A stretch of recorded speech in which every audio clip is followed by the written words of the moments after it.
Hello everybody and welcome to my channel. My name is Yahaira and this is Liz Budgets, and on my channel I bring you weekly cash stuffing and budget with me videos. Oh, excuse me. I breathed and I had something come up. And in this week's video it'll be a budget with me for the second half of Logan's second July paycheck, as well as a little bit of side hustle from me. So we have a total of $1,000 from Logan's paycheck and then $40 from me for a total of $1,042. Just go ahead and get right into it. So if just a quick recap, if you guys didn't watch last week's budget with me, Logan's paycheck is lower than it normally would be because the electric bill was awful this past month. And so that took out a chunk more than it normally would. And well, Logan needed a little more than he normally would to make up for that. So thankfully his raises had hit, so that brought us some alleviation. But there's some tiny bit of changes to our budget. Starting off with bills, normally I send $25 every week to my art shop, but because of that reduced money, I decided to skip it for these last 2 weeks of July. Get back to that in August. So we have Spotify first for $17. Then we have my Spin membership for $72, Geico for $179, and then Nelnet, my student loans, for $140. Which that's going to be very interesting to see when the day comes for me to finally recertify. I was talking to Logan about it. I was like, I don't know what our payment's going to look like because I'm on an income-based repayment plan.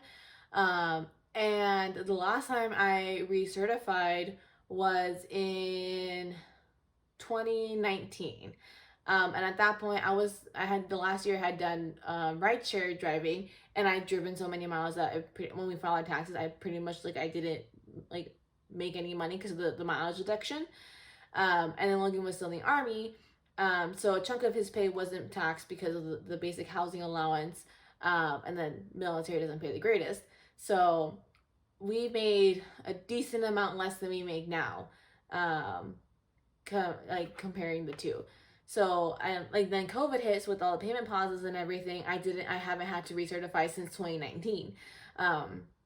So we'll see what that looks like come I think October when I have to recertify, and see what happens there. Hopefully it's not too bad, especially with just right now. Who knows at that point if I'll be working or not. Because I don't know how I'm gonna do it, because if we go based off taxes from last year, I worked a little more than half of the year last year, and then I stopped. So our taxes is based on a dual income household, whereas now we're a one income household. So I don't know what's gonna happen. It'll be interesting for sure. But anyways, we have a total of 408 going to our bills, leaving us with 634 left over to budget. Coming down to our variable spending, groceries is getting as usual 80, pups is getting 50, eating out is getting 60, I'm getting 35. We're skipping fun this week because of that reduced amount. Gas is getting 155, although I'm curious to see how much is going to be left over because gas has still been going down. We are officially under $4 again, so we'll see.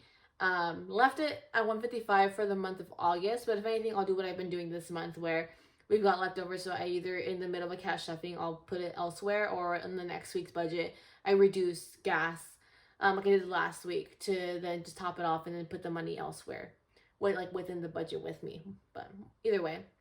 And then lastly, Costco's getting $30. So that did get, I don't know if I mentioned it before, but Costco's getting an increase since we have a little bit more money in our budget from $20 to $30. So we have a total of $410 going to our envelopes, leaving us with $224 left over to budget. Coming over to our sinking funds, car maintenance is getting $50, medical's getting $50, gifts is getting $20, and that's officially done for the year. We have bought almost every present that we need to buy. I still need to buy my dad's present for his birthday, and then we'll need to buy Logan's dad a card later this year, but otherwise we're done with gifts for the year. And I'll just be starting it back up probably in January. Because with what I'm stuffing now, we have I think we'll have a tiny bit left over to start off the fund for next year, but that will be getting a break and being able to put that money elsewhere for the rest of the year. And then deck of savings is getting $20, which means that challenge is officially done.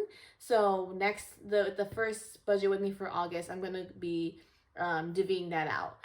And then the July challenge is getting 24, which also means that one is done. So that one's also gonna be getting divvied out. Lambeau Field's getting 15, new car's getting 5, and then mini trip for that trip with my nieces is getting $40. And so that one is also done. Yeah, and I think that's pretty much it. So we just got knocked out a lot of things. But that'll do it for this budget with me because everything's got a place, everything's got a job. We are doing a zero-based budget, meaning everything gets some sort of role. We don't just let money hang out in our account or anything like that, being like, we'll see what we have left over and then do whatever with it. It's just, it's got a job. But if you like that, please give it a thumbs up. And if you haven't already, please subscribe. It really helps my channel. And I hope to see you again next or later this week. I keep doing that. Don't know why. Hope to see you guys again later this week for a cash stuffing. Bye.